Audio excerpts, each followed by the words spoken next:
जय श्री राधे कृष्ण। आप सभी का आपके अपने YouTube चैनल पे बहुत बहुत स्वागत है। आइए आज आप सब सुनेंगे शनिवार व्रत की कथा। प्रत्येक शनिवार को शनि देवता का पूजन किया जाता है। इस दिन विशेष प्रकार से शनिदेव की कृपा प्राप्ति के लिए पीपल के वृक्ष में गुड़ तथा तिल मिश्रित जल डालनी चाहिए। पीपल वृक्ष के नीचे दीपक जलाने चाहिए। शनिदेव को सरसों का तेल या तिल का तेल इन्हें चढ़ाना चाहिए। इससे शनिदेव अपने भक्तों पर अति प्रसन्न होते हैं। शनिदेव जो कि न्याय प्रिय देवता माने जाते हैं, यह कर्म फलदाता और दंडनायक शनिदेव हैं। सभी को कर्मों के अनुसार फल प्रदान करते हैं। जो भी अच्छे कार्य करते हैं उन्हें अच्छे फल को प्रदान करते हैं। तो आइए आज आप सब सुनेंगे शनिवार के दिन शनिवार व्रत की कथा। तो बोलिए प्रेम से शनिदेव महाराज की जय। बहुत समय पहले की बात है। एक समय सभी नवग्रहों सूर्य, चंद्र, मंगल, बुध, बृहस्पति, शुक्र, शनि, राहु और केतु में विवाद छिड़ गया कि इनमें से सबसे बड़ा कौन है। सभी आपस में लड़ने लगे और कोई निर्णय न होने पर देवराज इंद्र के पास निर्णय कराने के लिए पहुंचे। इंद्र इससे घबरा गए और इस निर्णय को देने में अपनी असमर्थता जताई।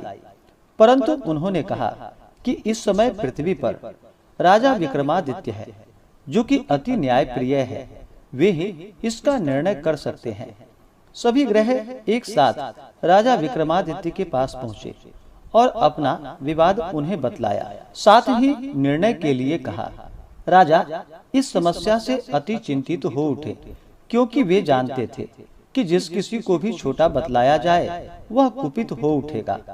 तब राजा को एक उपाय सूझा। उन्होंने स्वर्ण, रजत, कांस्य, पीतल, सीसा, रांगा, जस्ता, अभ्रक और लौह से 9 सिंहासन बनवाए और उन्हें इसी कर्म से रख दिया गया।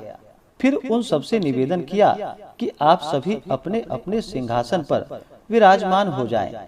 जो अंतिम सिंहासन पर बैठेगा वही सबसे छोटा होगा। इसके अनुसार लौह सिंहासन, जो कि सबसे बाद में होने के कारण शनिदेव सबसे बाद में बैठे, तो वही सबसे छोटे कहलाए। उन्होंने सोचा कि राजा ने यह जानबूझकर किया है और फिर कुपित होकर राजा से कहा कि राजा, तू मुझे नहीं जानता। सूर्य एक राशि में 1 महीना, चंद्रमा 2.25 महीना 2 दिन, मंगल 1.5 महीना, बृहस्पति 13 महीने व बुध और शुक्र एक महीने विचरण करते हैं। परंतु मैं जब भी आता हूँ तो 2.5 से 7.5 वर्षों तक रहता हूँ और फिर मैंने बड़ों का विनाश किया है। भगवान राम की आने पर उन्हें वनवास को जाना पड़ा। रावण की आने पर उसकी लंका को बंदरों की सेना से परास्त होना पड़ा। अब तुम सावधान रहना।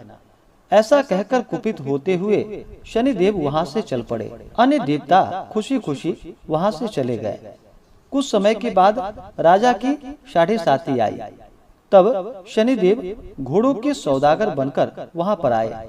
उनके साथ कई बढ़िया घोड़े थे। राजा ने जब यह समाचार सुना तो अपने अश्वपाल को अच्छे घोड़े खरीदने की आज्ञा दी और फिर उसने कई प्रकार के अश्व देखे और उसे खरीदे। फिर उसमें से एक सर्वोत्तम घोड़ा, जो कि राजा को सवारी हेतु दे दिया। राजा ज्यों ही उस पर बैठा, वह घोड़ा सरपट वन की ओर भाग चला। भीषण वन में पहुंचकर वहां से वह अंतर ध्यान हो गया और राजा भूख प्यास से भटकता रहा।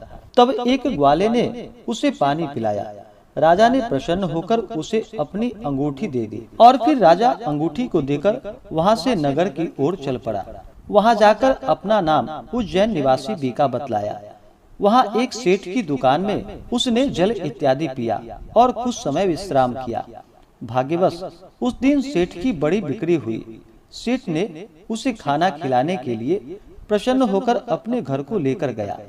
वहां उसने एक खूंटी पर देखा कि एक हार टंगा है, जिससे कि खूंटी निगल रही थी। थोड़ी देर में पूरा हार गायब था। तब सेठ ने आने पर देखा कि हार गायब है। उसने समझा कि वीका ने ही उसे चुराया है। उसने वीका को कोतवाल के पास पकड़वा दिया। फिर राजा ने भी उसे चोर समझकर उसके हाथ पैर कटवा दिए और फिर वह चौरंगिया बन गया। नगर के बाहर उसे फेंकवा दिया गया। वहां से एक तेली निकल रहा था, जिसे देखकर उस पर दया आई और उसने वीका को अपनी गाड़ी में बिठा लिया। वह अपनी जीभ से बैलों को हाँकने लगा। उस काल राजा की शनि दशा समाप्त होने वाली थी। वर्षा काल आरंभ होने पर वह मल्लाहार गाने लगा। तब वह जिस नगर में रहता था, वहाँ की राजकुमारी मनभावनी को वह इतना भाया कि उसने मन में ही प्रण कर लिया कि वह उस राग गाने वाले से ही विवाह करेगी। उसने दासी को ढूंढने के लिए भेजा। दासी ने बतलाया कि वह एक चौरंगिया है, परंतु राजकुमारी न मानी। अगले ही दिन उठते ही वह अनशन पर बैठ गई कि विवाह करेगी तो उसी से करेगी। उसे बहुत बार समझाया गया, पर वह न मानी। तो उसके पिता राजा ने उस तेली को बुलावा भेजा और विवाह की तैयारी करने को कहा। फिर उसका विवाह राजकुमारी से हो गया। तब एक दिन सोते हुए स्वप्न में शनिदेव ने राजा से कहा कि राजन, देखा तुमने, मुझे छोटा बतलाकर तुमने कितना दुख झेला है। तब राजा ने उनसे क्षमा याचना की और प्रार्थना की कि हे शनिदेव, जैसा दुख मुझे दिया है और किसी को ना देना। शनिदेव मान गए और कहा कि जो मेरी कथा कहेगा, व्रत रखेगा, पूजा करेगा, उसे मेरी दशा में कोई दुख नहीं होगा। जो नित्य मेरा ध्यान करेगा और चींटियों को आटा डालेगा, उसके सारे मनोरथ पूर्ण होंगे। साथ ही राजा को हाथ पैर भी वापस दे दिए। प्रातः आंख खुलने पर राजकुमारी ने देखा तो वह आश्चर्यचकित रह गई। वीका ने उसे बतलाया कि वह उज्जैन का राजा विक्रमादित्य है। सभी अत्यंत प्रसन्न हुए। सेठ ने जब सुना तो वह पैरों पर आकर गिरकर क्षमा याचना मांगने लगा। राजा ने कहा, वह तो शनिदेव का कोप था, इसमें किसी का कोई दोष नहीं है। सेठ ने फिर भी निवेदन किया कि मुझे शांति तब ही मिलेगी जब आप मेरे घर चलकर भोजन ग्रहण करेंगे। सेठ ने अपने घर नाना प्रकार के व्यंजनों से राजा का बड़ा ही आदर और सत्कार किया। साथ ही सबने देखा कि जो खूंटी हार निगल गई थी, वह अब उसे उगल रही थी। सेठ ने अनेकों मोहरे देकर राजा का धन्यवाद किया और अपनी कन्या श्री कंवरी से पानी ग्रहण करने का निवेदन किया। राजा ने इसे सहर्ष स्वीकार कर लिया। कुछ समय पश्चात राजा अपनी दोनों रानियों को लेकर सभी उपहार सहित उज्जैन नगरी को चल पड़ा।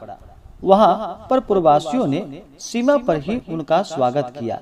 सारे नगर में दीपमाला हुई। वह सब ने खुशी मनाई। राजा ने घोषणा की कि मैंने शनिदेव को सबसे छोटा बतलाया था, जबकि असल में वही सर्वोपरि है। तब से सारे राज्य में शनिदेव की पूजा और कथा नियमित रूप से होने लगी। सारी प्रजा ने बहुत समय खुशी और आनंद के साथ बिताया। जो कोई शनिदेव की इस कथा को सुनता है या पढ़ता है, उसके सारे दुख शनिदेव की कृपा से दूर हो जाते हैं। तो बोलिए प्रेम से शनिदेव महाराज की जय। तो आशा करता हूँ कि यह जानकारी आपको अच्छा लगा हो। ऐसे ही ज्ञानवर्धक जानकारियाँ प्राप्त करने के लिए हमारे इस चैनल पे अगर आप नए हैं तो चैनल को लाल बटन दबा करके सब्सक्राइब करें।